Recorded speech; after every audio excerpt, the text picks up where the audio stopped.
Isang mapagpalang araw sa inyo, mga mahal kong kasama sa bawat kwentuhan. Narito na naman ang inyong lingkod, handang magbukas ng panibagong aklat ng buhay, isang salaysay na susubok sa tibay ng ating mga puso. Saan nga ba nasusukat ang halaga ng isang babae? Sa dami ba ng kayang ibigay o sa tibay ng pusong kayang magtiis? Ngayong gabi, sasamahan natin ang isang babaeng sinubok ng tadhana, isang pusong piniga hanggang sa huling patak ng luha upang saksihan kung paano ang isang katapusan ay maaaring maging isang bagong simula. Ito ang kwento ni Liwayway. Bumagsak ang malakas na ulan kasabay ng pagsara ng pinto. Ang tunog niyon, isang malutong, matigas, at pinal na kalabog, ay tila isang sampal na gumising kay Liwayway sa mahabang bangungot. Nanginginig siyang napaluhod sa basang semento sa labas ng gate.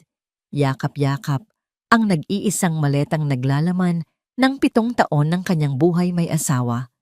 Malamig ang simoy ng hangin, ngunit mas nanunuot ang lamig sa kaibuturan ng kanyang puso. Kanina lang, ang bahay na yon ay puno ng pag-asa. Kanina lang, ang amoy ng espesyal na kare-kare na niluto niya para sa kanilang ika-7 anibersaryo ay bumabalot sa bawat sulok ng kusina.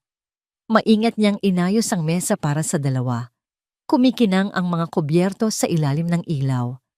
Isinuot niya ang paboritong bestida ni Dalisay, isang simpleng puting damit na may burda ng maliliit na bulaklak, ang damit na suot niya noong unang beses itong nangako ng walang hanggan. Bawat kilos niya ay may kasamang dalangin. Sana ngayong gabi, magkaayos na kami. Sana maibalik na namin ang dati. 7 taon. 7 taong pagtitiis, pag-unawa, at walang sawang pag-asa na isang araw ay bubungad sa kanya ang himalang matagal na niyang hinihintay. Isang anak. Ang tanging hiling na hindi maibigay ng kanyang katawan.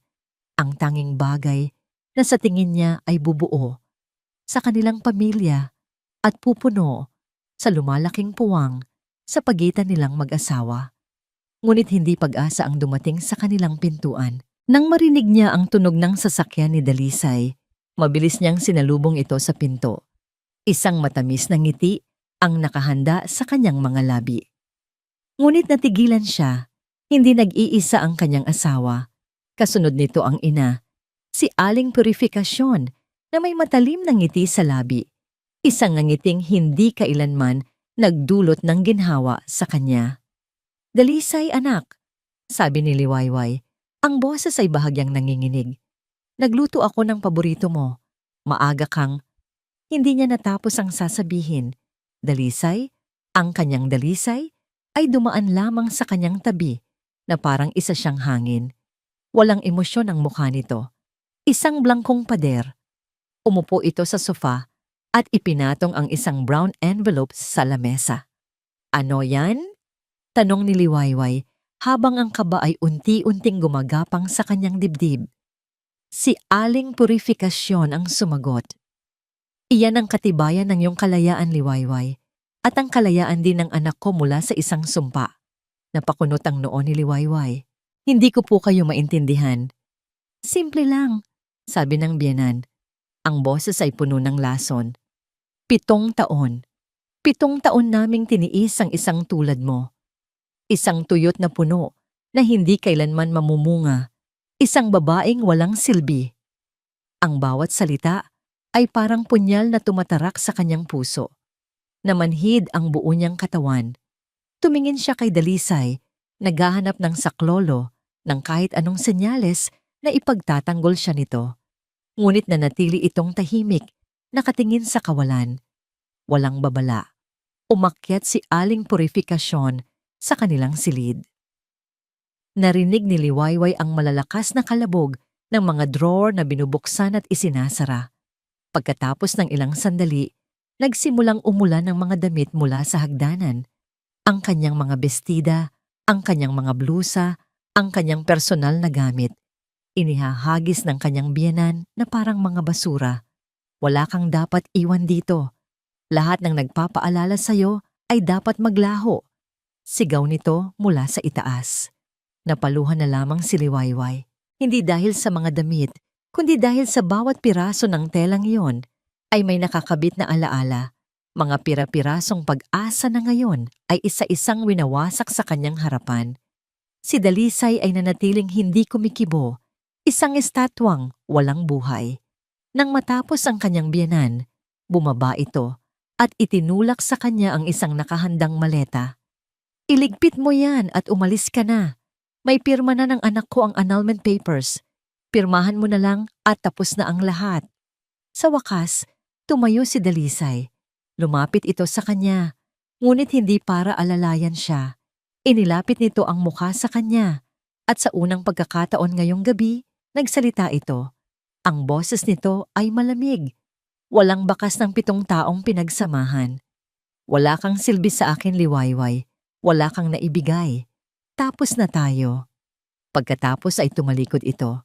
Naglakad patungo sa pinto, binuksan ito, at itinuro ang madilim at maulang gabi sa labas.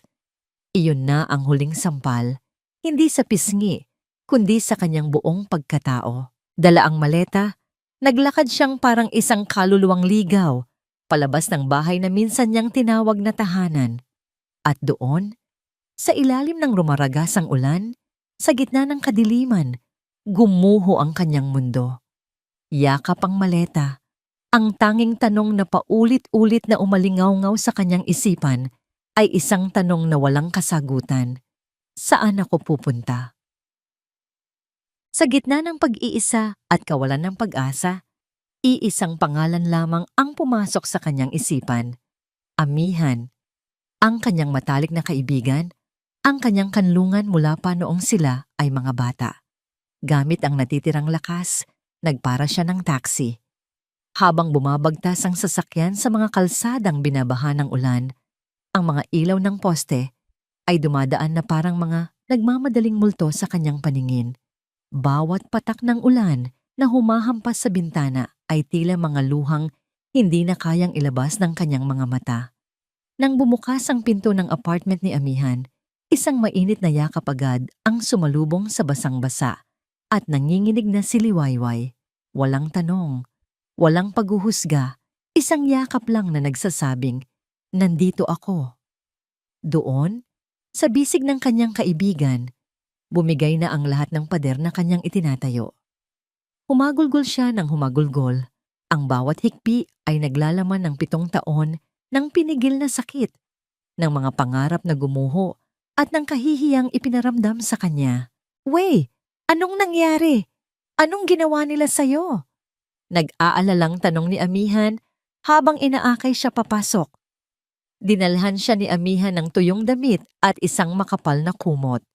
Pinaupo siya sa sofa at inabutan ng isang tasa ng mainit na tsokolate. Habang nanginginig ang mga kamay na hawak ang tasa, ikinuwento ni Liwayway ang lahat sa pagitan ng mga hikbi. Ang inihandang anibersaryo, ang pagdating ni Dalisay kasama ang ina nito, ang malamig na mga salita, ang paghahagis ng kanyang mga damit, ang papel ng annulment, at ang huling pangungusap na tumatak sa kanyang kaluluwa, wala kang silbi. Ang mukha ni Amihan ay unti-unting nag-apoy sa galit. Hayop siya. Walang hiya siya. Gigil na sabi nito, ang mga kamao ay nakakuyom. Pagkatapos ng lahat ng isinakripisyo mo para sa kanya, pagkatapos mong tiisin ang ugali ng nanay niya, ganoon ka lang niya itatapon na parang basura? Hindi tama yon, Wey. Ngunit imbes na magalit, lalong lumuha si Liwayway. Baka tama sila, Ami. Mahinang sabi niya, ang boses ay basag. Ano pa nga ba ang silbi ko? 7 taon, pero hindi ko man lang siya mabigyan ng anak. Siguro nga isa akong sumpa. Isang tuyot na puno. Naalala niya ang bawat masasakit na salitang binitiwan ng kanyang biyenan sa loob ng maraming taon. Ang mga parinig sa tuwing may binyag sa kanilang angkan. Ang mga komento tungkol sa kanyang katawan. Ang mga sumbat na tila kasalanan niya ang lahat. Ang mga salitang yon ay naging lason na unti-unting pumatay sa kanyang pagkatao hanggang sa naniwala na rin siya sa mga ito. Siya ang may problema. siya ang may kasalanan. Wag na wag mong sasabihin, yan.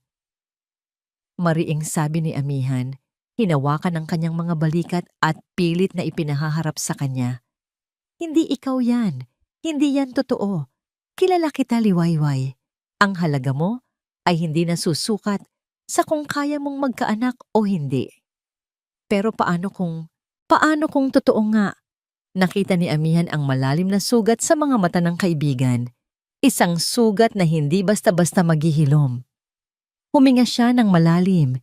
Hinahanap ang tamang salita para bigyan ito ng lakas.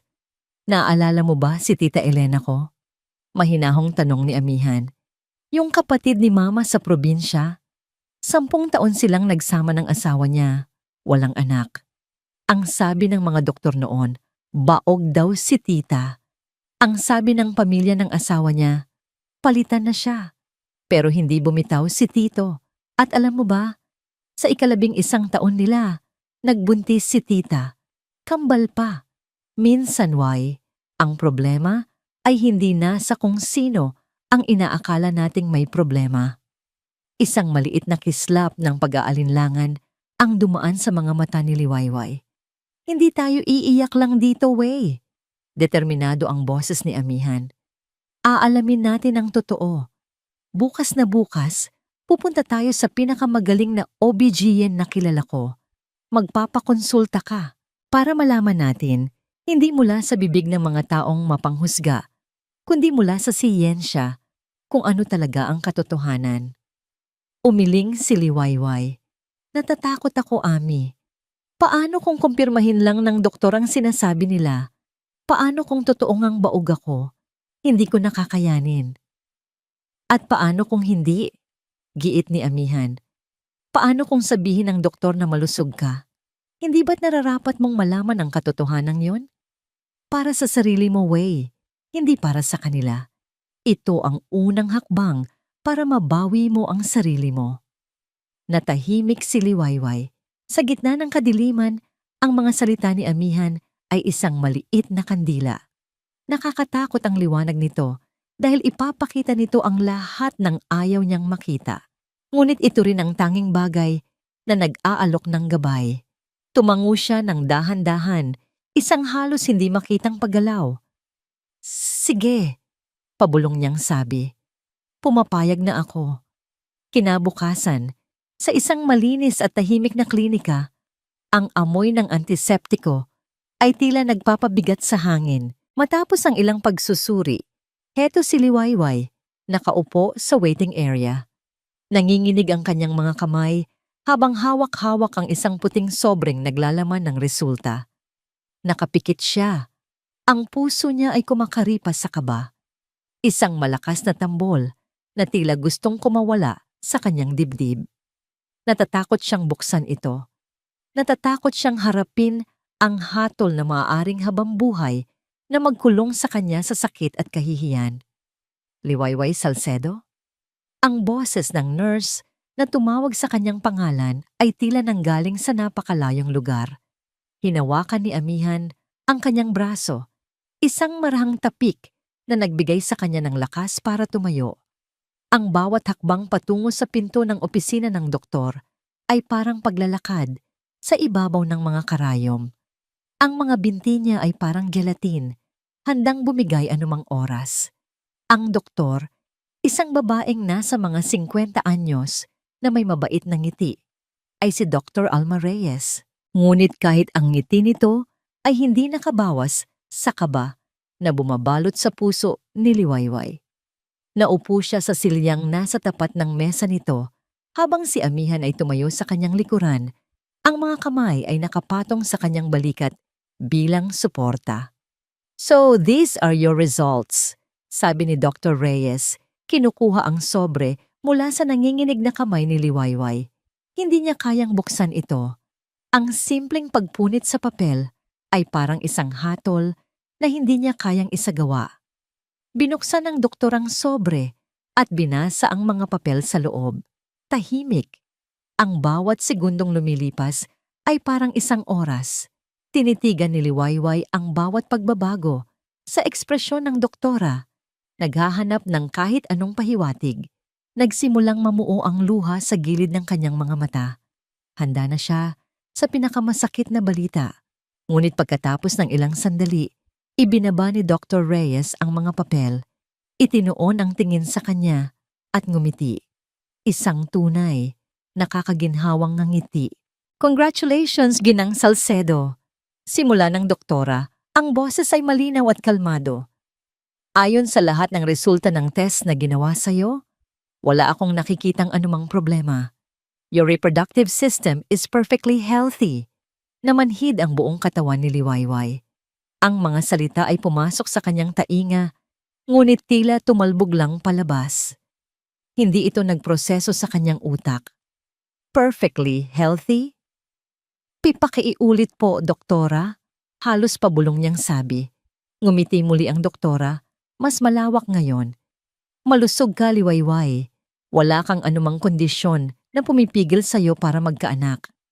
Kung mayroon mang issue sa fertility, base sa mga resultang ito, masasabi kong hindi ito nagmumula sa'yo. At sa mga salitang yon, gumuho ang lahat. Ang pader ng kasinungalingang itinayo sa paligid niya sa loob ng 7 taon ay biglang gumuho. At sa ilalim ng mga guho, isang katotohanan ang lumabas. Isang katotohanang masakit, ngunit nagpapalaya. Hindi siya ang may problema. Hindi siya ang may kasalanan. Isang tawang walang tunog, ang kumawala sa kanyang lalamunan, na mabilis na naging isang malakas na iyak. Hindi ito ang iyak ng kalungkutan na naranasan niya kagabi. Ito ay isang iyak ng bigat na nawala, ng galit na sumabog, ng mga taong nasayang sa paniniwala sa isang kasinungalingan. Umiyak siya para sa dalagang si Liwayway na puno ng pangarap, para sa asawang si Liwayway na ginawa ang lahat, at para sa babaeng si Liwayway na tinawag na walang silbi. Niyakap siya ni Amihan. Sabi ko sa'yo, Way. Sabi ko sa'yo. Sa kanilang paglalakbay pa uwi, habang tinatahak ng taxi ang isang tulay na tumatawid sa isang malawak na ilog, bigla siyang nagsalita. Manong, para po. Naguluhan man ay pinahinto ng driver ang sasakyan. Bumaba si Liwayway at naglakad patungo sa gilid ng tulay. Inubad niya ang suot na wedding ring, ang manipis na gintong bilog na minsan ay simbolo ng walang hanggang pag-ibig. Ngunit ngayon ay simbolo na ng kanyang bilangguan. Tinitigan niya ito sa huling pagkakataon. Ang kinang nito ay parang isang pangungutya. Sa isang mabilis at desididong kilos, inihagis niya ito sa ilog. Pinanood niya ang maliit na tilamsik ng tubig bago ito tuluyang lamunin ng agos. Dinadala palayo ang lahat ng sakit, lahat ng alaala, lahat ng kasinungalingan. Pagbalik niya sa taxi, wala nang luha sa kanyang mga mata. Napalitan ito ng isang malamig at matigas na determinasyon. Aalis ako, Ami. Deklara niya. Ang boses ay matatag. Saan ka pupunta? Sa San Pag-asa, doon sa lumang bahay na naiwan ni Lola. Magsisimula ako ulit. Mag-isa. Pagdating nila sa apartment, diretso si Liwayway sa banyo. Hinayaan niyang bumuhos ang malamig na tubig sa kanyang katawan, na parang hinuhugasan hindi lang ang dumi, kundi pati na rin ang anino ni Dalisay at ng pamilya nito. Pagkatapos, humarap siya sa salamin. Ang babaeng nakatingin sa kanya ay may mapupulang mata at maputlang balat. Mukha siyang pagod at wasak. Ngunit sa kaibuturan ng kanyang mga mata, may isang bagong ningas, isang apoy na kagabi lang ay wala pa roon. Isang apoy ng galit, oo, pero higit pa roon, isang apoy ng pag-asa. Hinawi niya ang basang buhok palayo sa kanyang mukha, tinitigan ang sariling refleksyon, at nagsalita sa isang boses na halos hindi niya makilala. Isang boses na puno ng kapangyarihan at pangako. Tapos na si Liwayway na martir, bulong niya sa salamin. Ito na ang simula ng bagong ako. Ang biyahe papuntang San Pag-asa ay isang paglalakbay papalayo sa nakaraan. Bawat kilometrong inilalayo ng bus mula sa syudad ay parang isang kadenang nababaklas mula sa kanyang mga paa. Ang San Pag-asa ay isang maliit at tahimik na bayan sa probinsya na papalibutan ng luntiang mga bukirin at may amoy ng sariwang hangin. Isang mundong malayong malayo sa malamig at mapagkunwaring buhay na kanyang tinalikuran. Ang bahay na naiwan ng kanyang lola ay maliit lamang, ngunit ang bakas ng masasayang alaala ng kanyang kabataan ay naroon pa rin sa bawat sulok. Sa tabi nito ay isang maliit na espasyo na dating tindahan, maalikabok, may mga agiw sa kisame at nangangamoy luma. Ito ang napili niyang maging simula. Gamit ang lahat ng natitira niyang ipon, pera na pinag-ipunan niya mula sa mga sideline na pagbe-bake na hindi alam ni Dalisay, sinimulan niyang ayusin ang lugar. Siya mismo ang nagkuskos ng sahig hanggang sa lumabas ang dating kintab nito. Siya ang nagpinta ng mga pader ng kulay sikat ng araw. Bawat patak ng pawis na pumapatak mula sa kanyang noo ay tila naghuhugas sa mga luhang pumatak para sa maling tao. Sa loob ng 2 linggo, ang dating abandonadong lugar ay naging isang maliit, malinis at kaaya-ayang kainan. Ipininta niya sa isang piraso ng kahoy ang pangalan nito sa simpleng ngunit eleganteng sulat kamay. Kusina ni Wayway. Sa unang araw ng pagbubukas niya, iilan lamang ang kanyang naging customer, ngunit hindi siya nawalan ng pag-asa.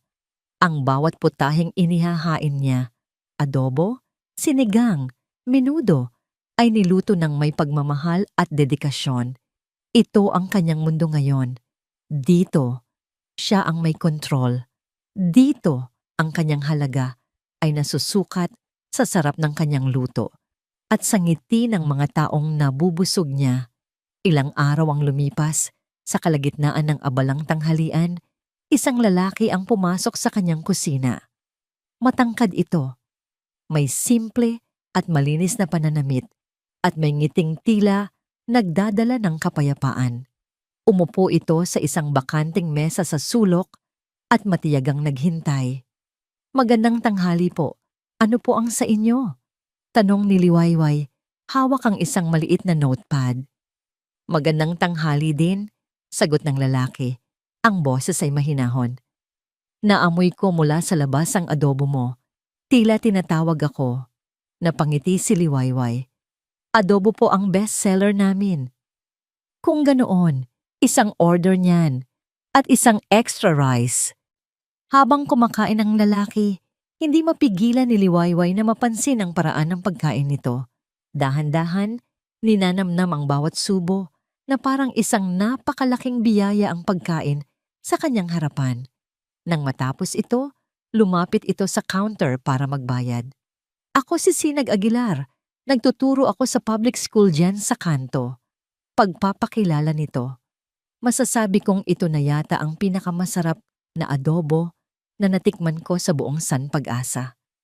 Isang mainit na pakiramdam ang gumapang sa puso ni Liwayway. Isang pakiramdam na matagal na niyang hindi naramdaman. Pagkilala. "Maraming salamat po, Sir Sinag." Liwayway po. Mula noon, naging regular na customer na si Sinag. Araw-araw, tuwing tanghalian, naroon siya sa paborito niyang mesa sa sulok.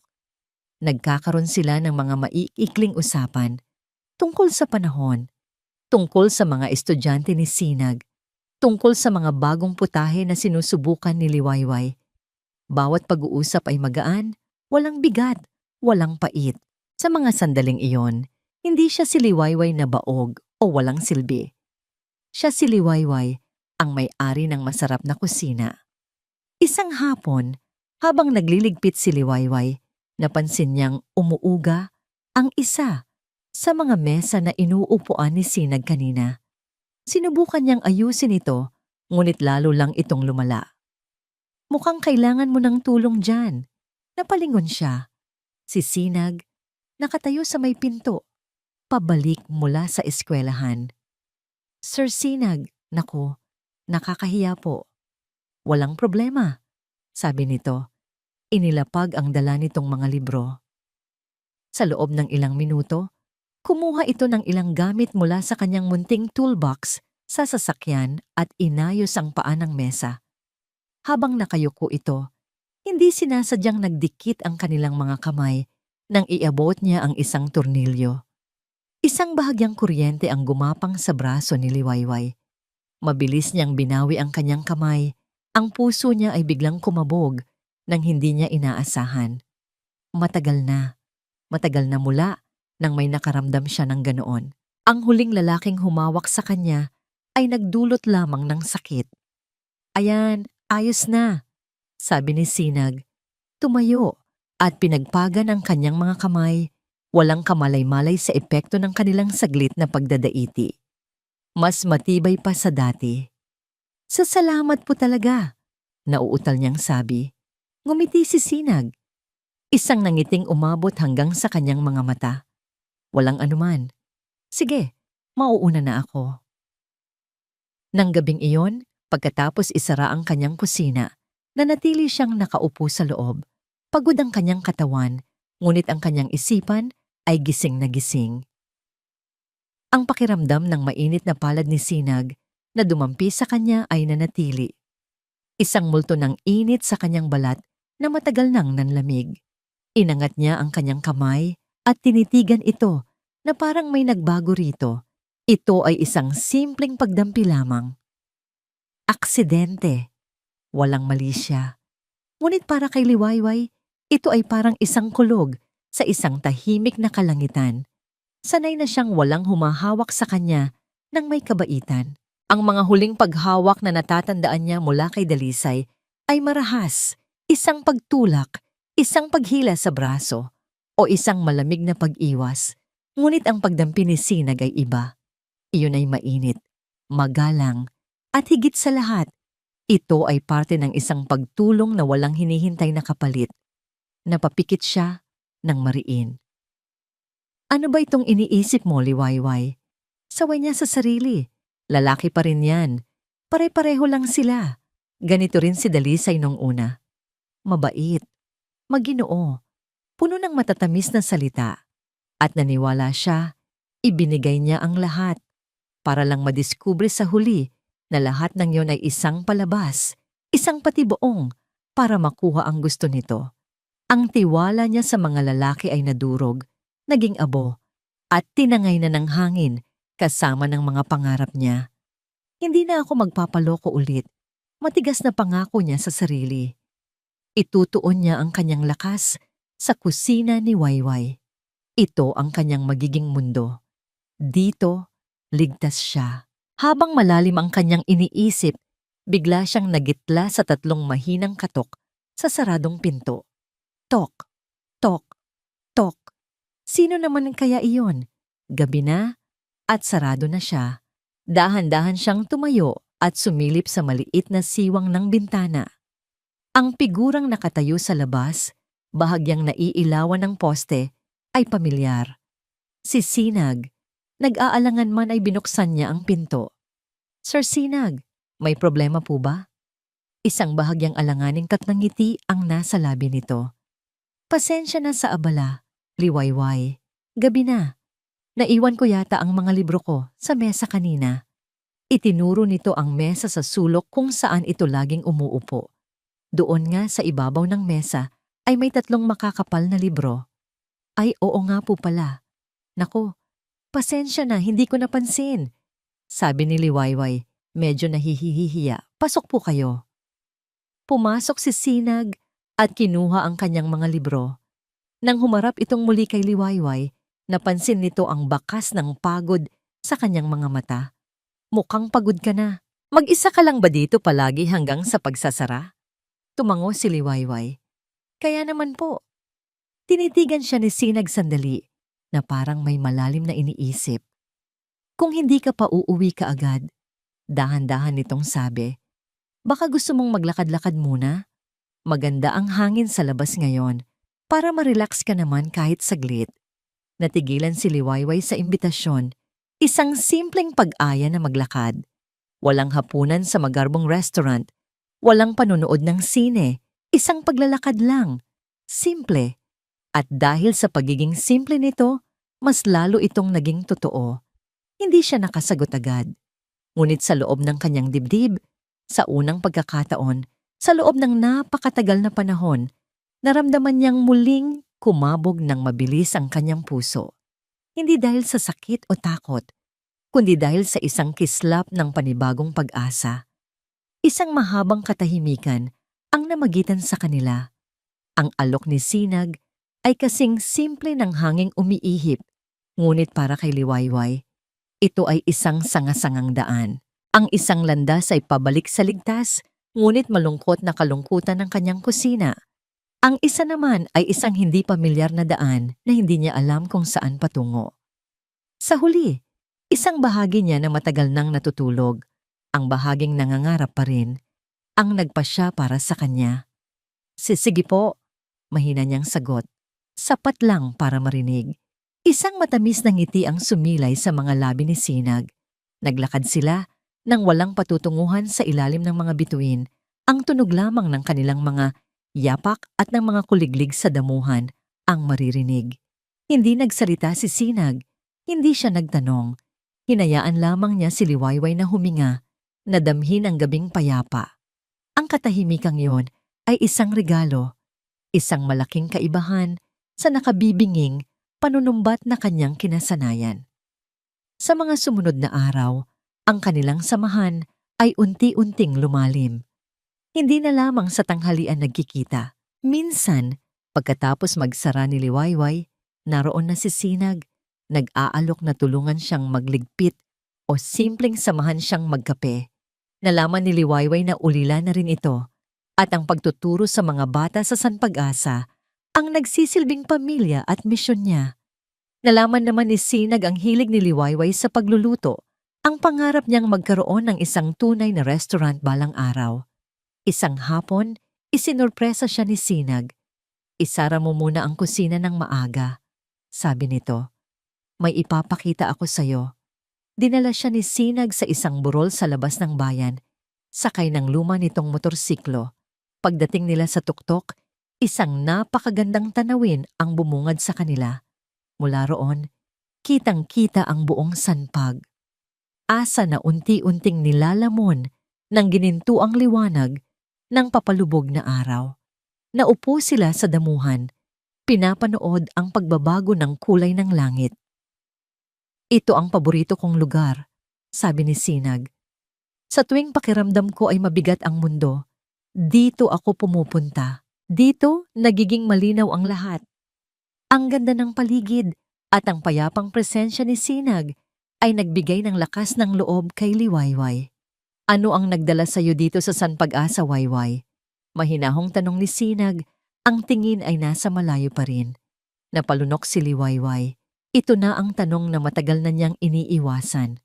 Huminga siya ng malalim. Hindi pa siya handang sabihin ang buong katotohanan, ang buong kahihiyan. Ngunit sa tabi ni Sinag, naramdaman niyang hindi siya huhusgahan. Kailangan ko lang. Magsimula ulit. Umpisa niya, ang boses ay bahagyang nanginginig. Nagmula ako sa isang relasyon na hindi nagtagumpay. Hindi kami para sa isa't isa. Ang mga salitang hindi kami para sa isa't isa ay isang napakaliit na buod para sa 7 taon ng impyerno. Ngunit yun lamang ang kaya niyang ibigay sa ngayon. Naramdaman niya ang pamilyar na kirot sa kanyang dibdib. Yumuko siya. Ayaw ipakita ang luhang nagbabadyang tumulo. Hindi nagsalita si Sinag. Sa halip, naramdaman na lamang ni Liwayway ang marahan nitong pag-abot sa kanyang kamay.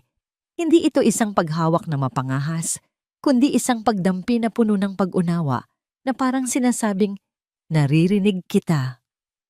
Alam mo, Liwayway, sabi ni Sinag pagkatapos ng ilang sandali, ang boses ay puno ng sinseridad. Hindi ko alam ang buong kwento mo at hindi mo kailangang sabihin sa akin hanggat hindi ka handa. Pero isa lang ang nakikita ko ngayon, isang babaeng napakatapang.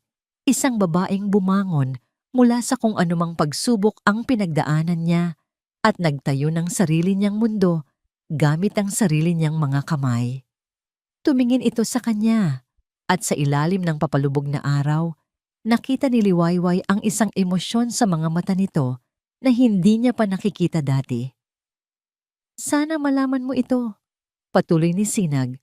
Ang halaga mo ay hindi nakikita sa kung ano ang kaya mong ibigay, kundi sa kung sino ka. ang mga salitang iyon. Ang mga salitang iyon ay direktang tumama sa pinakasugat-sugat na bahagi ng kanyang kaluluwa. Ang eksaktong kabaligtaran ng wala kang silbi sa akin.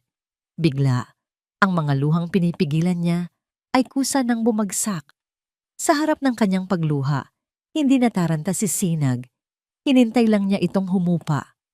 At nang sa wakas, ay nagangat siya ng tingin. Nagsalita itong muli, sa isang boses na seryoso at puno ng damdamin. Gusto kita, Liwayway. Gusto ko ang katatagan mo. Gusto ko ang kabaitan mo. Gusto ko ang paraan ng pagngiti mo kapag may nakakain ng luto mo. At kung papayagan mo ako, gusto kong maging bahagi ng bagong simula mo. Ang pagtatapat, direkta, walang paligoy-ligoy. Ito na yon. Ang sandaling kinatatakutan at inaasahan niya. Ang init na dala ng mga salita ni Sinag ay mabilis na nilabanan ng yelong lamig ng takot mula sa kanyang nakaraan. Ang mukha ni Dalisay, ang mga masasakit na salita nito, ang alaala ng pagtataboy sa kanya sa gitna ng ulan. Lahat ay bumalik na parang isang alon, handang lunurin ang munting binhi ng pag-ibig na kasisimula pa lamang tumubo sa kanyang puso. Nakatitig lang siya kay Sinag, hindi makapagsalita. Ang kanyang puso ay sumisigaw ng oo, ngunit ang kanyang isipan ay humihiyaw ng huwag. Natulala siya, isang estatwang nabasag sa pagitan ng pag-asa at ng takot na masaktan muli. Malayong malayo sa payapang bayan ng San Pag-asa, sa loob ng isang marangyang mansyon na napapalibutan ng matataas na pader, si Dalisay Montemayor ay abala sa pagbuo ng kanyang bagong perpektong buhay. Nakaupo siya sa isang mamahaling leather na sofa. Katabi ang kanyang mapapangasawa, si Isabel, isang babaeng mula sa isang kilala at mayamang pamilya. Ang nasa kanilang harapan ay mga makakapal na catalog ng mga wedding planner. "What do you think of this one, darling?" Tanong ni Isabel, itinuturo ang isang larawan ng isang engranding garden wedding. "It's elegant, but not too loud. It speaks of old money." "Maganda," sagot ni Dalisay. Isang pilit na ngiti ang nakapaskil sa kanyang mukha. "Kung ano ang gusto mo, iyon ang masusunod." Tumango-tango siya at hinawakan ang kamay ng babae. Ngunit ang kanyang isipan ay nasa ibang lugar. Ang lahat ng ito, ang mansyon, ang magarbong kasal, ang mayamang mapapangasawa, ay mga piyesa sa isang larong maingat niyang binuo. Isang larong idinisenyo para pagtakpan ng isang malaki at nakakahiyang katotohanan. Nang tumunog ang telepono ni Isabel at pansamantala itong umalis para sagutin ito, naiwan si Dalisay sa katahimikan. Nawala ang kanyang nangiti. Napalitan ito ng isang pamilyar na pagkabalisa. Tumayo siya at nagtungo sa kanyang pribadong pag-aari, ang library. Ikinandado niya ang pinto. Sa likod ng isang hilera ng mga mamahaling libro, may isang nakatagong bakal na safe. Binuksan niya ito gamit ang isang kombinasyong sa ulado na niya. Sa loob, sa ilalim ng mga papeles ng negosyo at mga titulo ng lupa, ay may isang luma at naninilaw na brown envelope. Nanginginig ang kanyang mga kamay habang kinukuha ito. Binuksan niya ito at inilabas ang mga dokumentong nasa loob, mga resulta ng laboratorio, isang medical report na may petsang 5 taon na ang nakalilipas. At sa ilalim ng diagnosis, nakasulat sa malinaw at walang awang mga letra ang mga salitang bumago sa kanyang buhay magpakailanman: male factor infertility. Severe oligospermia. Bigla siyang bumalik sa nakaraan. Flashback. Nasa loob siya ng isang malamig at puting klinika. Ang doktor, isang lalaking walang emosyon, ang nagpapaliwanag sa kanya ng mga resulta. "Mr. Montemayor, your sperm count is extremely low. Sa ganitong kalagayan, ang tsansang makabuntis ka sa natural na paraan ay halos imposible." Hindi siya makapaniwala sa kanyang narinig. Siya? Isang Montemayor? Baog? Ang salitang yon ay parang isang sampal sa kanyang pagkalalaki. Isang laso na dumaloy sa kanyang buong katawan. Hiya, galit, at higit sa lahat, takot. Paano niya sasabihin ito sa kanyang ina na sabik ng magkaroon ng apo? Paano niya haharapin ang lipunan? Pag-uwi niya, ang ina niyang si Purification lamang ang kanyang pinagsabihan at ang reaksyon nito ang nagtakda ng kanilang landas. "Huwag kang mag-alala, anak," sabi nito. Ang boses ay kalmado, ngunit may pahiwatig ng bakal. Walang dapat makaalam nito. Ang kahihiyan ay hindi para sa ating pamilya. "Pero ma, paano si Liwayway?" tanong niya. Isang matalim na tingin ang ipinukol sa kanya ng ina. Si Liwayway, mas madaling palitan ng isang baog na asawa kaysa aminin ng isang anak na may kapintasan. Ang sisi ay dapat mapunta sa kanya. Siya ang babae. Sa kanya maniniwala ang lahat. End of flashback. Pagbalik sa kasalukuyan, mahigpit na niyukom ni Dalisay ang mga papel. Ang plano ng kanyang ina ay perpektong gumana. Sa loob ng 5 taon, ginamit nila ang pagkabaog ni Liwayway bilang sandata. Dahan-dahan nilang sinira ang kanyang pagkatao hanggang sa wala na itong natira. Ang pagtataboy nila rito ay ang huling hakbang para tuluyan ng ibaon ang sikreto. Desidido, dinala ni Dalisay ang mga papel sa kanyang study table. Kumuha siya ng lighter. Isa-isa niyang sinunog ang bawat pahina ng kanyang nakaraan. Pinapanood ang mga itim na salita na maging abo. "Tapos na," sabi niya sa sarili. "Ang nakaraan ay abo na. Ito na ang bagong simula ko." Nakahinga siya ng maluwag. Isang pakiramdam ng kalayaan ang bumalot sa kanya. Wala nang ebidensya, wala nang sikreto, malinis na ang lahat. Sakto namang tumunog ang kanyang telepono. Isang malayong tiyahin niya ang tumatawag. "Hello, tita," sagot niya. Ibinabalik ang kanyang masayang tono. "Dalisay, iho. Kamusta na? Nabalitaan ko ang kasal mo, binabati kita." "Salamat po, tita. Alam mo, may ikukwento lang akong nakakatuwa," patuloy ng matanda. "Kagagaling lang namin sa probinsya, sa isang maliit na bayan na tinatawag na San Pag-asa. At alam mo ba kung sino ang nakita namin doon? May isang babae, kamukhang-kamukha ng dati mong asawa. Si Liwayway, nagpapatakbo ng isang maliit na karinderya. At alam mo ba, napakaganda niya ngayon. Parang namumulaklak." Biglang nanlamig ang buong katawan ni Dalisay. Ang pakiramdam ng kalayaan ay biglang naglaho na parang bula. Ang mga abong nasa kanyang mesa ay tila muling nabubuo. Bumubulong ng pangalan ng babaeng akala niya ay tuluyan na niyang naibaon sa limot. San Pag-asa, Liwayway, namumulaklak. Ibinaba niya ang telepono. Ang tibok ng kanyang puso ay mabilis at malakas. Isang tambol ng takot sa loob ng kanyang dibdib. Ang multo ng kanyang nakaraan ay hindi pala patay. Ito ay buhay. At ito ay nasa isang lugar na tinatawag na pag-asa. Ang takot ay parang isang multo, laging bumubulong sa dilim. Ngunit ang pag-asa, kahit gaano kaliit, ay parang isang sinag ng araw na kayang tumagos sa pinakamatibay na pader. Sa burol na yon, sa ilalim ng papalubog na araw, habang nakatitig sa mga mata ni Sinag na puno ng katapatan, pinili ni Liwayway ang sinag ng araw. Pinili niyang maniwala. Hindi naging madali.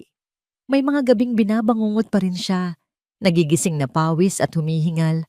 Ang mga salita ni Dalisay ay umuulit-ulit sa kanyang isipan. Ngunit sa tuwing nangyayari iyon, naroon si Sinag. Hindi para magbigay ng mga walang saysay na pangako, kundi para maupo sa kanyang tabi, hawakan ang kanyang kamay, at hintaying bumalik ang kanyang kapayapaan. Ang kanilang relasyon ay namulaklak sa isang paraang hindi kailanman naranasan ni Liwayway. Ito ay tahimik, matatag, at itinayo sa pundasyon ng paggalang. Naging katuwang niya si Sinag sa kusina ni Wayway, tumutulong magbuhat ng mga sako ng bigas, magpintura ng mga bakbak na pader, at nakikipagkwentuhan sa mga customer. At sa bawat araw na lumilipas, ang mga pader na itinayo ni Liwayway sa paligid ng kanyang puso ay unti-unting gumuho. Hinahayaang pumasok ang init at liwanag na dala ni Sinag. Ang pagmamahal pala ay hindi isang kulungan. Ito ay isang hardin kung saan ka malayang lumago. Isang abalang tanghalian, puno ang kusina ni Wayway. Si Liwayway ay mabilis na kumikilos sa pagitan ng kusina at ng mga mesa. Ang pawis ay namumuo sa kanyang noo, ngunit isang masayang ngiti ang nasa kanyang mga labi. Habang inaabot niya ang isang order ng sinigang sa isang customer, bigla siyang nakaramdam ng matinding pagkahilo. Ang mga boses sa paligid niya ay biglang humina at naging ugong. Ang kanyang paningin ay nanlabo at ang sahig ay tila umalon. Wayway! Iyon ang huling narinig niya, ang nag-aalalang sigaw ni Sinag bago nilamon ng dilim ang lahat. Nagising siya sa isang puting silid. Ang amoy ng alkohol at gamot ay pamilyar. Isang klinika. Nakaupo sa tabi niya si Sinag. Ang muka ay bakas ang matinding pag-aalala. Ang kamay nito ay mahigpit na nakahawak sa kanya. Sinag, anong nangyari? Mahina niyang tanong. Hinimatay ka sa kusina, sagot ni Sinag. Ang boses ay nanginginig pa rin. Dinala kita agad dito. Kumusta ang pakiramdam mo? Bago pa siya makasagot, pumasok si Dr. Reyes, ang parehong doktora na tumingin sa kanya ilang buwan na ang nakalipas. Ngunit ngayon, ang ngiti nito ay mas misteryoso. Mabutit gising ka na, Liwayway, sabi ng doktora. May kaunting pagod at dehydration, pero iyon ay normal lang. Normal po? Para saan? Naguguluhang tanong ni Liwayway. Ngumiti ang doktora at kinuha ang isang maliit na aparato sa tabi ng kama. Para malaman natin, kailangan nating silipin kung sino itong nagpapapansin sa loob mo. Nilagyan ng malamig na gel ang kanyang tiyan. Ang puso ni Liwayway ay nagsimulang kumabog ng malakas, ngunit ngayon, hindi ito dahil sa takot, kundi dahil sa isang hindi kapani-paniwalang posibilidad. Hinawakan ni Sinag ang kanyang kabilang kamay. Ang mga mata nito ay nakatutok sa monitor na nasa kanilang harapan. Ikinabit ng doktora ang transducer sa kanyang tiyan. Isang itim at puting imahe ang lumitaw sa screen. Ayan, sabi ng doktora, itinuturo ang isang maliit, kumukurap-kurap na tuldok sa gitna ng isang madilim na espasyo. Nakikita niyo ba yan? Yan ang tibok ng puso ng baby ninyo. Congratulations, Liwayway Sinag. Magiging mga magulang na kayo. Napuno ng luha ang mga mata ni Liwayway. Isang himala. Ang himalang 7 taon niyang ipinagdasal, ang biyayang ipinagkait sa kanya ay narito na. Tumingin siya kay Sinag na umiiyak na rin sa tahimik na tuwa. Ngunit hindi pa tapos ang doktora. Iginagalaw pa rin nito ang transducer sa kanyang tiyan. Ang noo nito ay bahagyang nakakunot. Teka, sabi ng doktora na parang may tinitiyak. Lumapit ito sa screen. Okay, heto yung isa. Isa po? Anong isa? Tanong ni Sinag. Isa. 2. Bulong ng doktora sa sarili bago biglang manlaki ang mga mata sa pagkamangha. Tumingin ito sa kanila. Ang mukha ay pinaghalong gulat at tuwa. Teka, 3 sila. Isang nakabibinging katahimikan ang bumalot sa silid. Ano po? Nautal na tanong ni Liwayway. 3 sila. Liwayway. Ulit ng doktora. Mas malakas ngayon. Ang ngiti ay abot tenga na. You're having triplets! Congratulations! Kung ang isang anak ay isang himala, ano pa kaya ang 3? Ang balita ay parang isang malaking alon na humampas sa kanila. Isang tsunami ng purong, hindi mailarawang kaligayahan. Si Liwayway, ang babaeng tinawag na tuyot na puno, ay magkakaroon ng 3 bunga. Ang kanyang sinapupunan, na minsan ay naging simbolo ng kanyang kakulangan, ay isa palang hardin na handang mamukadkad ng higit pa sa kanyang pinangarap.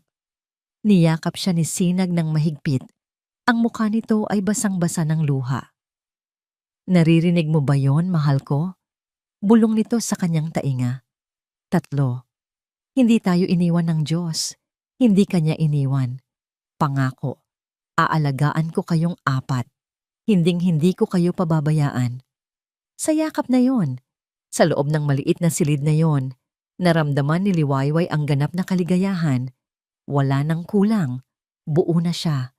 Nang gabing iyon, habang magkatabi silang nakahiga, pinag-uusapan ang mga pangalan, ang mga pangarap, at ang kinabukasang puno ng 3 maliliit na anghel.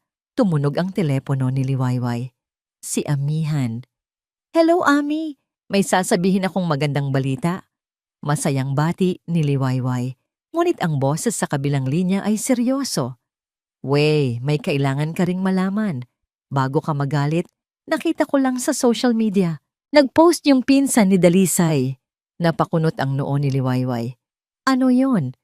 Isang buntong hininga ang narinig niya mula kay Amihan bago nito binitiwan ang balita na muling magbubukas sa mga sugat na akala niya ay naghilom na. Engaged na si Dalisay Way. Ikakasal na siya sa susunod na buwan. Ang balita ay parang isang batong inihagis sa isang payapang lawa. Ang masayang pag-uusap tungkol sa mga pangalan at sa kinabukasan ay biglang naputol. Ang katahimikan sa kanilang silid ay biglang napuno ng isang tensyon na hindi nanggagaling sa pagitan nilang dalawa ni Sinag, kundi mula sa isang multo ng nakaraan. Okay ka lang? Marahang tanong ni Sinag, hinawakan ang kanyang kamay. Tumango si Liwayway, ngunit ang nangiti niya ay hindi umabot sa kanyang mga mata. Oo naman, bakit naman hindi? Wala na akong pakialam sa kanya. Ngunit habang sinasabi niya iyon, alam niyang hindi iyon ang buong katotohanan. Hindi siya nasasaktan dahil mahal pa niya si Dalisay, malayo roon. Nasasaktan siya dahil sa kawalang katarungan. Ganoon na lang kadali para kay Dalisay na magpatuloy, na magtayo ng bagong buhay sa ibabaw ng mga guho ng buhay na winasak niya.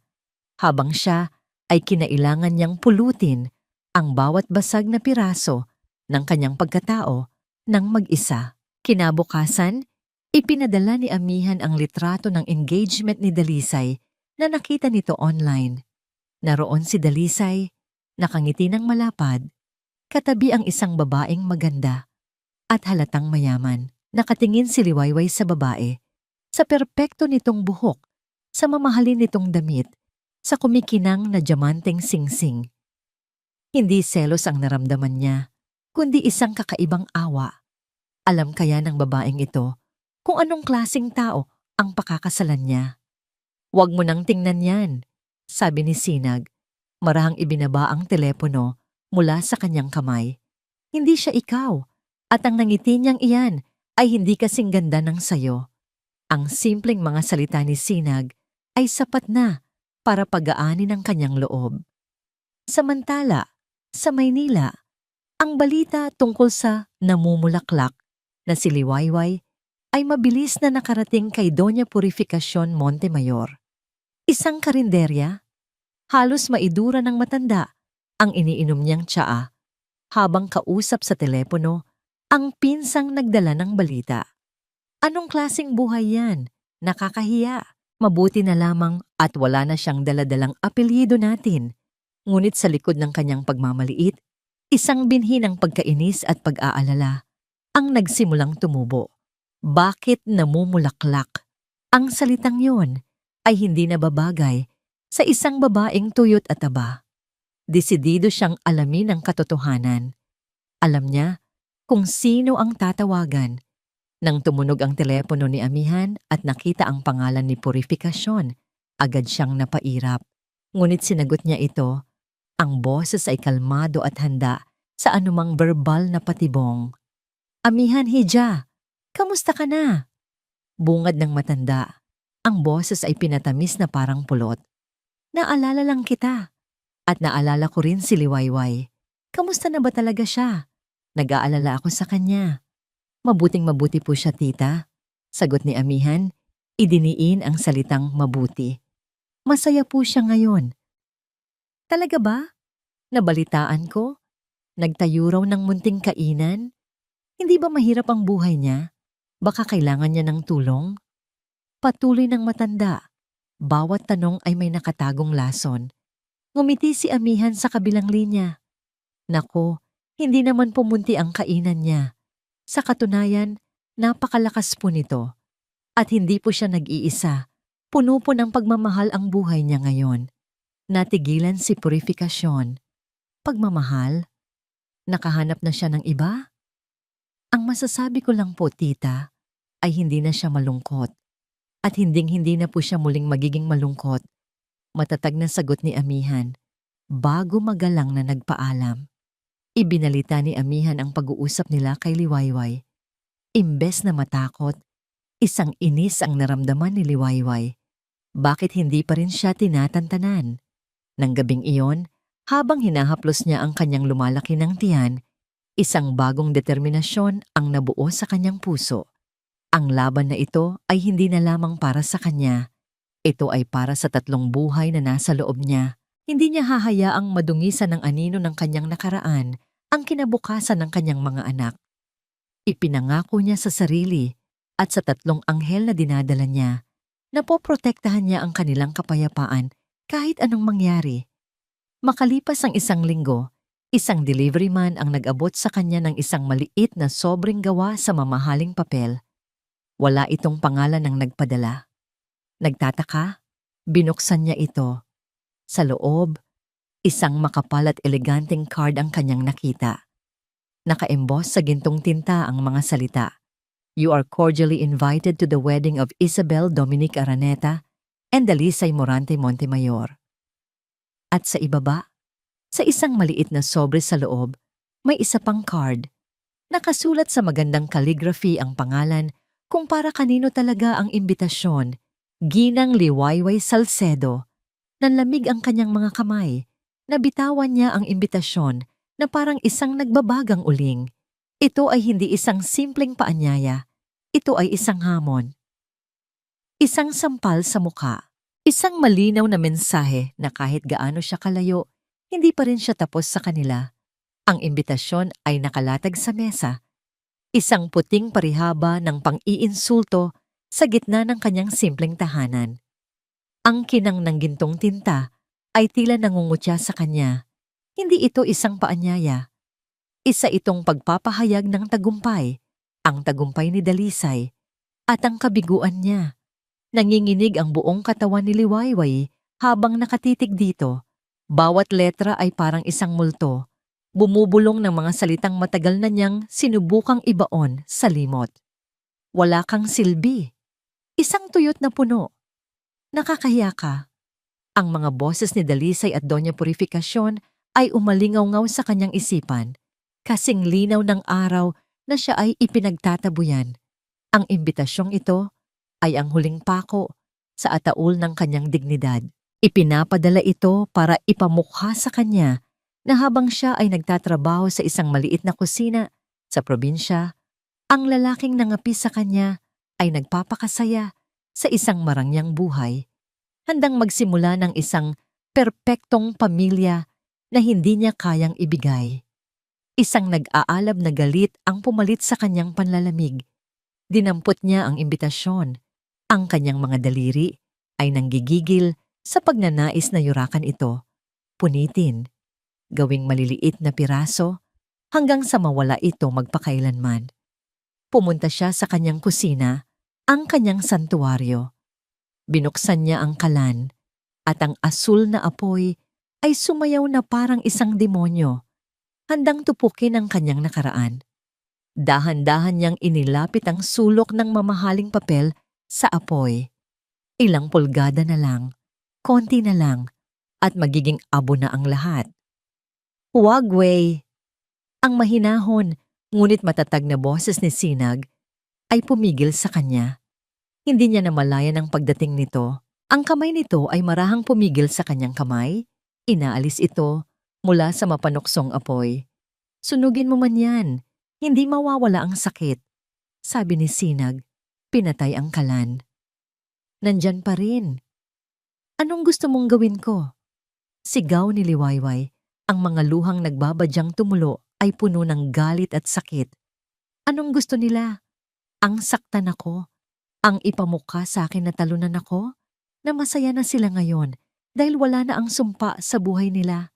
Bakit hindi nila ako tantanan? Hinayaan lang siya ni Sinag na ilabas ang lahat. Hindi siya sumabat. Hinintay niyang humupa ang unang bugso ng kanyang emosyon. Nang sa wakas, ay napaupo siya sa isang silya, humahagulgol. Saka lamang ito lumapit at lumuhod sa kanyang harapan. Tama ka, sabi ni Sinag. Ang boses ay puno ng pag-unawa. Ito ay isang pang-iinsulto, isa itong patibong.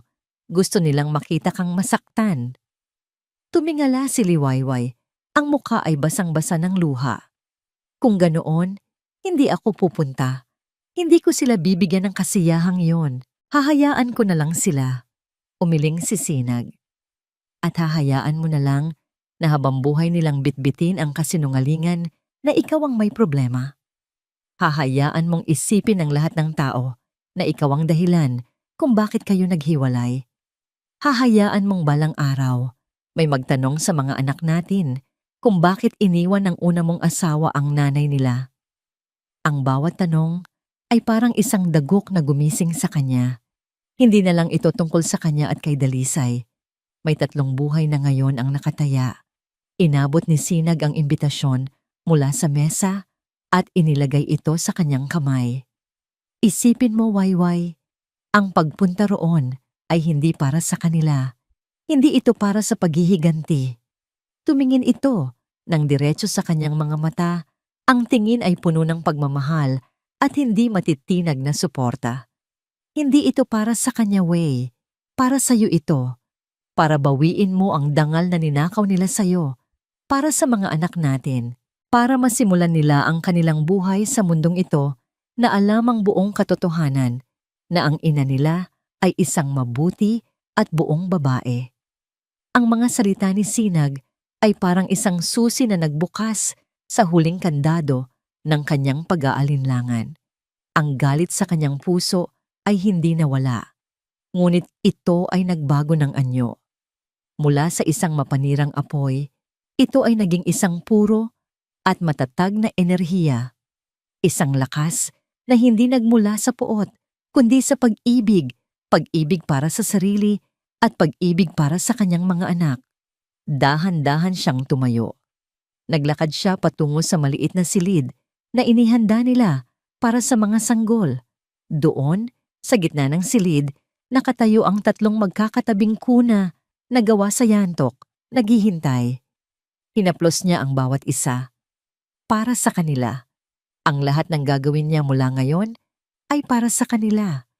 Humarap siyang muli kay Sinag at ang babaeng nakita nito ay hindi na ang babaeng umiiyak kanina. Ang kanyang mga mata ay hindi na puno ng sakit, kundi ng isang hindi matinag na determinasyon. Ang kanyang likod ay tuwid. Ang kanyang tindig ay matatag. Kinuha niya ang kanyang telepono at idinayal ang numero ni Amihan. Isang ring lang. Sinagot na ito. Ami, sabi ni Liwayway. Ang boses ay kalmado, kontrolado, at puno ng kapangyarihan. Libre ka ba sa petsang ito? Oo naman. Bakit? Anong meron? Isang huling tingin ang ibinigay ni Liwayway sa imbitasyon bago niya binitiwan ang mga salitang magiging simula ng pagbabago ng lahat. Samahan mo ako sa kasal niya. Oras na para malaman ng lahat ang totoo. Ang loob ng simbahan ay marangya at halos nakakasilaw. Libu-libong puting rosas at lilyes ang nakapalibot sa altar. Ang amoy ay matamis.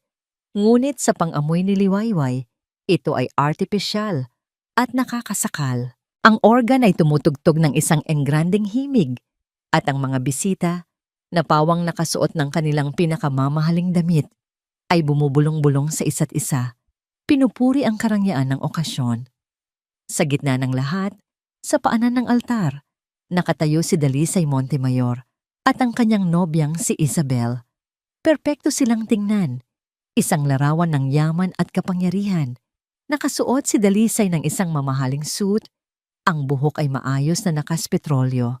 at ang nangiti sa kanyang labi ay kasing kintab ng kanyang sapatos.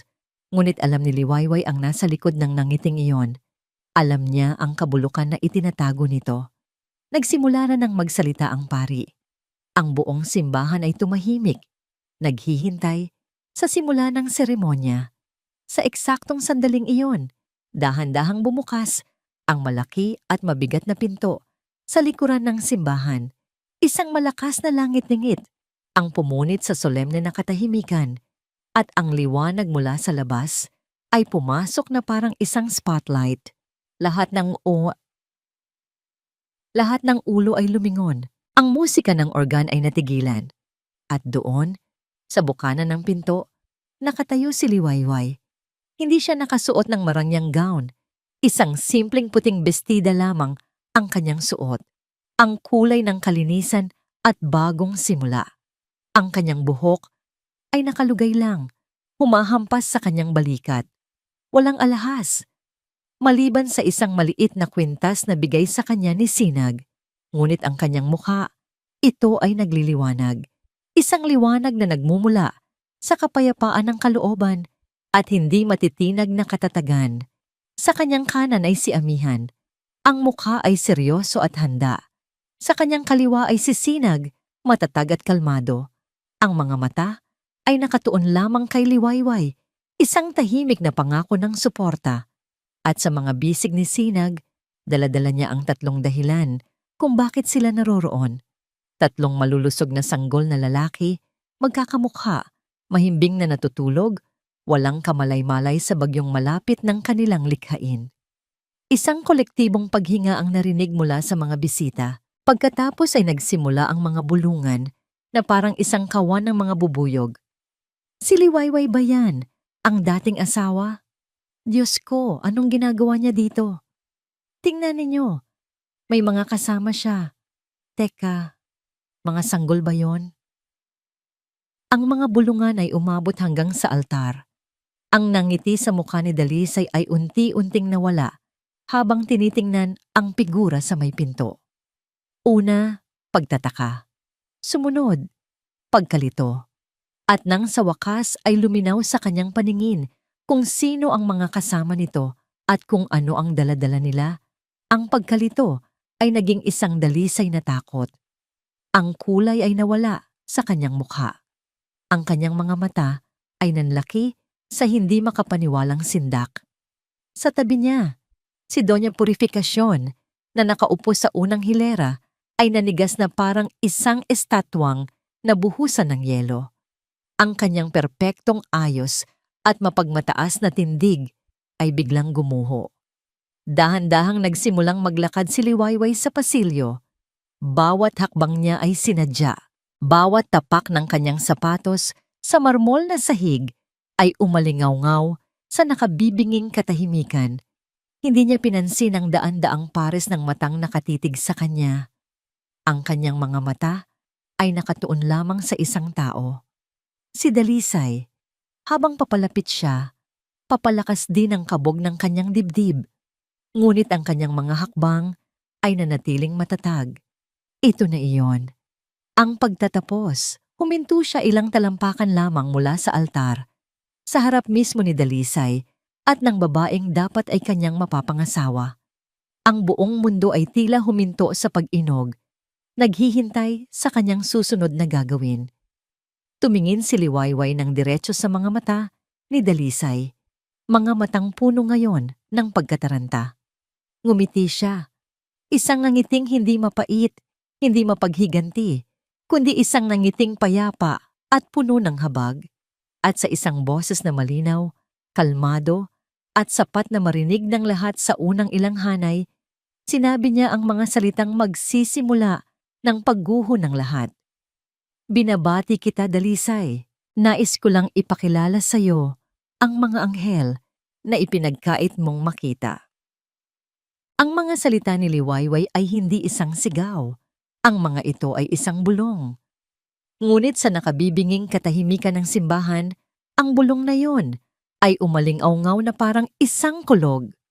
Ang mga anghel na ipinagkait mong makita. Isang malamig na pawis ang tumagaktak sa likod ni Dalisay. Ang kanyang perpektong itinayong mundo ay nagsimulang magkaroon ng mga bitak. Ang kanyang isipan ay kumaripas, naghahanap ng isang kasinungalingan, isang palusot, isang daan palabas sa bangungot na ito. Ngunit wala siyang makita.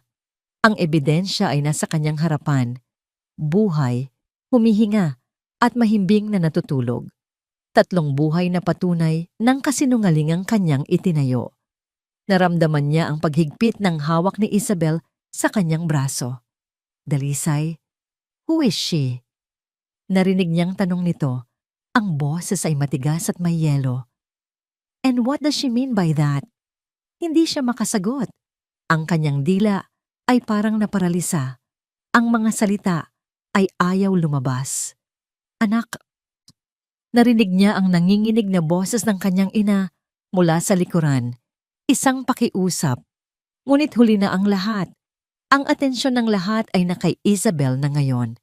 Ang ama nito, si Don Ricardo Araneta, isang makapangyarihang negosyante na may mga matang kayang tumunaw ng bakal, ay tumayo. Dalisay, sabi ni Don Ricardo, ang boses ay isang daggundong na pumuno sa buong simbahan. I believe this woman asked you a question. We are all waiting for an answer. Ang lahat ng mata ay bumalik sa kanya. Ang mga matang dati ay puno ng paghanga at respeto, ay puno na ngayon ng pagdududa at pag-uusisa. Pakiramdam niya ay hinuhubaran siya sa harap ng daan-daang tao. Siya. Umpisa niya, ang boses ay paos at nauutal.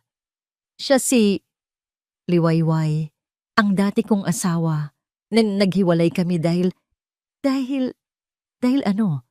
Anong sasabihin niya? Nabaog ito? Paano niya ipapaliwanag ang 3 sanggol na nagloko ito? Ang presensya ng lalaking kasama nito ay nagpapatunay na may bago na itong buhay. Ngunit ang mga sanggol, hindi niya alam. Ang kanyang utak ay sumabog. POV, Liwayway. Nakatayo lang si Liwayway. Tahimik na pinapanood ang pagguho ng lalaking minsan niyang minahal. Wala siyang naramdamang saya. Wala siyang naramdamang galit. Ang naramdaman lang niya ay isang malungkot na pagtatapos. Hindi niya kailangang magsalita. Ang katahimikan niya, ang kapayapaan sa kanyang mukha, at ang presensya ng kanyang 3 anak ay sapat ng sagot. Nakita niya ang pagbabago sa mga mata ni Isabel. Mula sa pagkalito, ito ay naging hinala. Tumingin ito sa nanginginig na si Dalisay. Pagkatapos ay sa kanya at sa mga sanggol, at pabalik ulit kay Dalisay. Ang mga piraso ng palaisipan ay unti-unting nabubuo sa isipan nito. At nang mabuo ito, ang hinala ay naging isang nag-aapoy na galit. Sinungaling! Bulong ni Isabel, malakas para marinig ni Dalisay. You lied to me. Bumitaw ito sa braso ni Dalisay na parang ito ay isang ahas. My father asked you why you separated. Ang sabi mo sa amin siya ang may problema. Ang sabi mo, hindi kanya mabigyan ng anak. Napasinghap ang mga tao. Ang maruming sekreto ng pamilya Montemayor ay nailantad na. Ngunit si Isabel ay hindi pa tapos. Sa kanyang galit at kahihiyan, isang katotohanan na matagal din niyang itinatago ang biglang kumawala na parang isang mabangis na hayop. Pinili kita dahil sabi mo malinis ang pangalan mo. Pinili kita dahil sabi mo kaya mong ibigay ang lahat. Sigaw nito, ang luha ng galit ay tumutulos sa kanyang perpektong mukha. At sa huli, binitiwan niya ang bombang tuluyang sumira sa lahat. Paano ko ipapaliwanag ngayon itong dinadala ko? Ang sabi mo, aakuin mo, sinungaling ka. Isang mas malakas na singhap ang umalingaw-ngaw sa buong simbahan. Ang maskara ni Isabel ay bumagsak din. Ang perpektong nobya ay may itinatago rin palang sekreto. Ang kasal na ito ay isa palang malaking pagtatakip. Naging isang kaguluhan ang lahat. Si Don Ricardo, namumula sa galit at kahihiyan, ay mabilis na hinila ang kanyang anak palayo sa altar. "This wedding is off. Nakakahiya ka." Dinig ni Liwayway na sigaw nito sa umiiyak na si Isabel habang kinaladkad ito palabas ng simbahan. Naiwan si Dalisay sa altar mag-isa. Ang lahat ng tao ay nakatingin sa kanya, hindi na may pag-uusisa, kundi may pagkasuklam. Sa isang iglap, nawala sa kanya ang lahat. Ang kanyang mapapangasawa, ang kanyang reputasyon, ang kanyang perpektong binuong kasinungalingan. Mula sa unang hanay, isang malakas na kalabog ang narinig. Si Doña Purificacion ay nawalan ng malay at bumagsak sa sahig, ngunit ang mga mata ni Dalisay ay nasa kay Liwayway pa rin. Ang kanyang mukha ay isang maskara ng pagkatalo. Dahan-dahan, ang kanyang mga tuhod ay bumigay. At sa harap ng daan-daang tao, ang dating mapagmataas na si Dalisay Montemayor ay napaluhod. Isang sirang-sirang tao sa gitna ng mga guho ng kanyang buhay. Tumalikod na si Liwayway. Tapos na ang kanyang misyon. Hindi niya kailangang panoorin ang huling pagbagsak nito. Ang katarungan ay naibigay na. Kasama sina Sinag at Amihan, naglakad siya palabas, palayo sa kaguluhan, palayo sa nakaraan. Ang mga bulungan ay sumusunod sa kanila, ngunit hindi na niya ito pinansin. Paglabas nila sa mabigat na pinto ng simbahan, isang sariwang hangin ang sumalubong sa kanya. Ang liwanag ng araw ay mas maliwanag kaysa dati. Huminto siya sa tuktok ng hagdanan. Humugot siya ng isang malalim na hininga. Pinuno ang kanyang baga ng hangin ng kalayaan. At habang ibinubuga niya ito, naramdaman niya ang pagkawala ng isang napakabigat na pasanin. Isang bigat na 7 taon niyang dinaladala sa kanyang mga balikat na sa wakas ay tuluyan nang nawala. Lumipas ang ilang buwan. Ang iskandalo sa kasal ni Dalisay ay unti-unting humupa.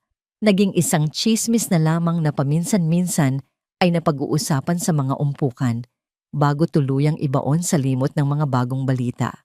Ngunit sa San Pag-asa, sa isang maliit na bahay sa likod ng isang abalang kusina, isang bagong mundo ang isinilang. Ang umaga sa tahanan ni Liwayway at Sinag ay nagsisimula hindi sa tunog ng alarm clock, kundi sa maliliit na iyak at hagik-gik. Ang kanilang 3 anghel, sina Lunti, Amihan, at Sinag Jr.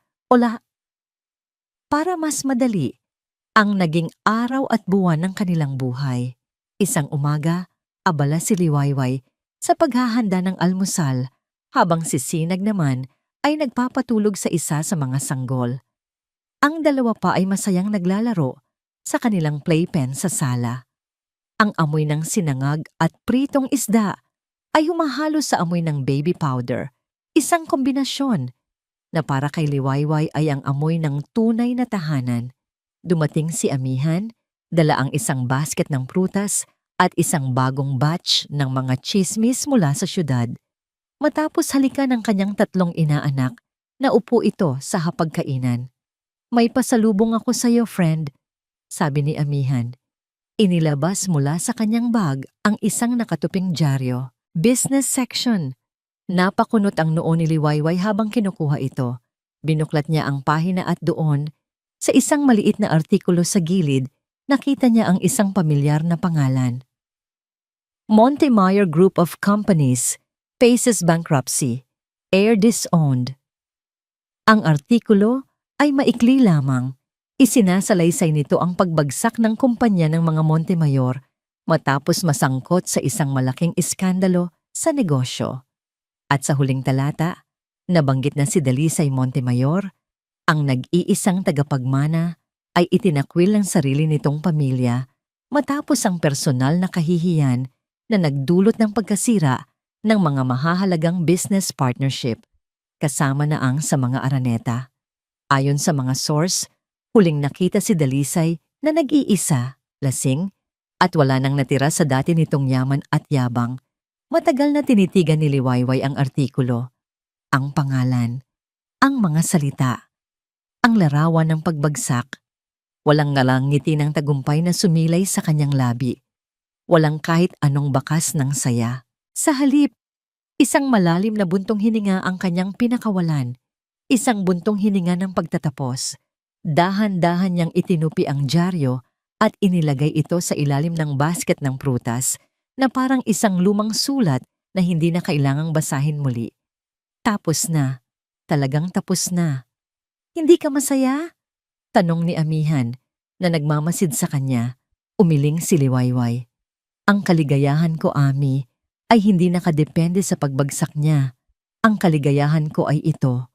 Itinuro niya ang kanyang paligid, ang amoy ng almusal, ang tawa ng kanyang mga anak, ang presensya ni Sinag na papalapit sa kanila. Lumapit si Sinag at niyakap siya mula sa likuran. Ipinatong ang baba nito sa kanyang balikat. Anong pinag-uusapan ng mga mahal ko? Wala, sagot ni Liwayway. Isinandal ang ulo sa dibdib nito. Pinag-uusapan lang natin kung gaano tayo kaswerte. Nang gabing iyon, pagkatapos matulog ang mga bata, naupo sila ni Sinag sa labas ng kanilang bahay, nakatingin sa mga bituin. Nakita mo ang balita, di ba? Tanong ni Sinag. Tumango si Liwayway. Naawa ako sa kanya. Ganoon din ako, sabi ni Sinag. Pero pinili niya ang landas niya at pinili mo rin ang sayo. Humarap si Liwayway kay Sinag. Ang mga mata ay kumikinang sa ilalim ng liwanag ng buwan. Salamat, Sinag. Salamat sa pagturo mo sa akin ng tamang daan. Hindi, Wayway, sagot ni Sinag. Hinaplos ang kanyang pisngi. Hindi kita tinuruan. Sinamahan lang kita habang hinahanap mo ang daan na matagal nang nasa loob mo. Kinaumagahan, bago pa man sumikat ang araw, nagising si Liwayway. Dahan-dahan siyang bumangon para hindi magising si Sinag at ang mga bata. Nagsuot siya ng isang simpleng bestida at lumabas. Naglakad siya patungo sa kanyang kusina. Sa kadiliman, binuksan niya ang pinto ng kusina ni Wayway. Ang lugar ay tahimik, naghihintay sa panibagong araw. Tumayo siya sa harap nito. Sa ilalim ng karatulang siya mismo ang gumawa. Dahan-dahan, ang kadiliman ng gabi ay nagbigay daan sa isang malamlam na kulay rosas at kahel sa silangan. Ang mga unang sinag ng araw ay nagsimulang dumampi sa kanyang balat, mainit at puno ng pangako. Napangiti si Liwayway. Isang nangiting totoo, malalim, at nagmumula sa isang pusong buo na at payapa. Siya si Liwayway. At ito ang kanyang bukang Liwayway, ang simula. Hindi ng isang perpektong buhay, kundi ng isang buhay na totoo, pinaghirapan, at higit sa lahat, sa wakas ay sa kanya na. At dito nagtatapos ang makulay na kwento ni Liwayway at Sinag. Mula sa kaibuturan ng aking puso, nais kong magpasalamat sa bawat isa sa inyo, sa inyong walang sawang pagsama sa akin sa paglalakbay na ito. Habang isinusulat ko ang bawat kabanata, hindi ko naramdaman na ako lang ang nag-iisa. Pakiramdam ko, kasama ko kayo sa bawat pagluha at pagngiti ni Liwayway sa pagnanais na bigyan siya ng katarungan at kapayapaang matagal niyang inasam. Sana, sa kwento ni Liwayway, ay muli nating natuklasan na ang tunay na lakas ay hindi nakikita sa labas. Ito ay matatagpuan sa loob, sa kakayahang bumangon, magpatawad, at higit sa lahat, ang piliing mahalin ang sarili. Naway magsilbi itong paalala na laging may bukang Liwayway na naghihintay pagkatapos ng pinakamadilim na gabi. Ngayon, nais ko namang marinig ang inyong tinig. Ano ang pinakamahalagang aral na inyong natutunan sa paglalakbay na ito?